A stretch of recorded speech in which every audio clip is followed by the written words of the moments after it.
Porto Franco skandaal. Sellest hakkame rääkima. Ja me korraks ta räägime.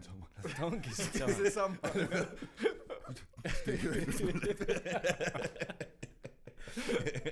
Mihhail. Ära karda, sinu käest me raha ei küsi.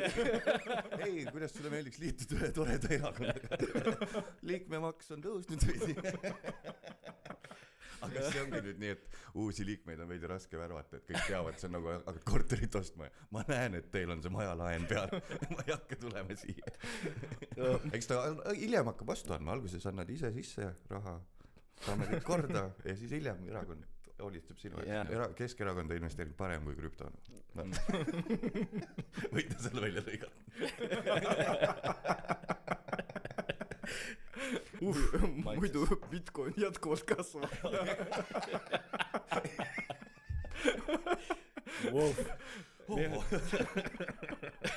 Miks ma olen siin?